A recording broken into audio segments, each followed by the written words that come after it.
हम लोग कथा में कहते रहते हैं। अब की बार वास्तव में या सत्य घटना, अभी हम लोगों ने वार्षिक उत्सव किया था भगवान का, सत्यनारायण का। तो उसमें कार्ड आर्ट छपे थे हम लोगों के, और उसमें लिखा था संगीत में श्री सत्यनारायण व्रत कथा। तो किसी भक्त के पास कार्ड गया होगा, लखनऊ था मैं, मेरे पास फोन आया और उन्होंने हमसे पूछा कि भगवान सत्यनारायण की कथा क्या है। तो हमने भी सीधा सा कह दिया, हमने कहा मंदिर आइए आप, हम लोग हर पूर्णमासी को भगवान की कथा करते हैं, आइए सुनिए आके। ऐसे शायद फोन पे हम कम समझा पाए आपको। बोले नहीं, वो कुछ विशेष क्या है कथा, वो तो हमने भी सुनी है कि वो एक सदानंद ब्राह्मण थे, उन्होंने कथा सुनी, उनसे सुनकर लकड़हारे ने सुनी, और लकड़हारे के बाद साधु वैश्य ने सुनी, तुंगध्वज राजा ने सुनी, सबने भगवान सत्यनारायण की कथा सुनी। वह कथा कौन सी है? हमने कहा हाँ ठीक बात है, आप जैसे मूर्ख हमेशा यह प्रश्न किया करते हैं कि भगवान वह सत्यनारायण की वह कथा कौन सी है। अरे मूर्ख, इस संसार में भगवान ने, वो सत्य कौन है? सत्य ब्रह्म है, और उस सत्य ने जो भी आके यहाँ पर लीलाएं की है वह सब भगवान सत्यनारायण की कथा है। वह चाहे भगवान श्री राम की कथा हो, चाहे भगवान कृष्ण की कथा हो, चाहे वराह अवतार की भगवान की कथा हो, चाहे कच्छप अवतार की कथा हो, चाहे मत्स्य अवतार की कथा हो, जो भी भगवान की कथाएं हैं वह सब भगवान सत्यनारायण की कथा है। मेन इस कथा में सत्य का आचरण बताया गया है, सत्य का व्रत बताया गया है कि सत्य व्रत करें, आप सत्य का आचरण करें। इस कथा के माध्यम से आपको सुनने को मिला है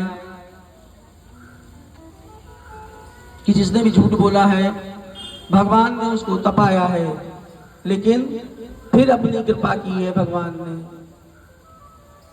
बहुत करुणामय है भगवान, क्योंकि कहते हैं बिना तपे तो कुछ मिलता भी नहीं है। आप जब तक तपेंगे नहीं तब तक आप उसका मूल्य समझेंगे नहीं। अगर हमको आपको सब कुछ ऐसे ही इजीली प्राप्त हो जाए तो हम कभी उसका मूल्य कभी नहीं समझ पाएंगे। भगवान शंकर और माता पार्वती का विवाह होना सुनिश्चित था और भोले बाबा से ही होना था, लेकिन फिर भी जब नारद जी गए, नारद जी ने हाथ देखा तो नारद जी ने क्या कहा? बोले जो तप करही कुमारी तुम्हारी, भावी मेट सकही त्रिपुरारी। बोली कि जाके कठिन तपस्या करें जाकर, तब बाबा प्राप्त होंगे। तो जब देवताओं को बिना तपे कुछ प्राप्त नहीं होता है तो हमें और आपको कैसे प्राप्त हो जाएगा? तपना पड़ेगा, और जब तक हम तपेंगे नहीं तब तक हम उसके मूल्य को समझेंगे नहीं। आज आपका बालक है, उसको बिना श्रम के सारा धन वैभव ऐश्वर्य मिल जाता है। जिन पे धन है, बच्चों को बिना किए सब कुछ प्राप्त हो जाता है।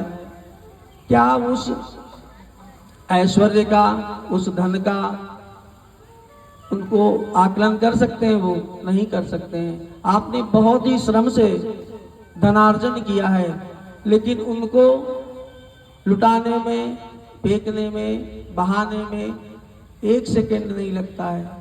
क्यों? क्योंकि उन्होंने तप नहीं किया है। तप तो माताजी और पिताजी का है, हमारा तो तप नहीं है ना। हमको तो फ्री में मिल गया है। फीस के लिए पैसे चाहिए, पॉकेट मनी चाहिए, मिल गई। माता पिता भी क्या करें, समय नहीं है, समय का अभाव है। तो समय नहीं है, धन दे दिया, ठीक है जाओ बेटा।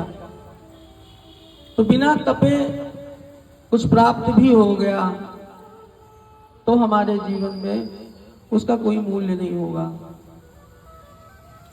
तो हम लोग भगवान की कथा में प्रवेश करें।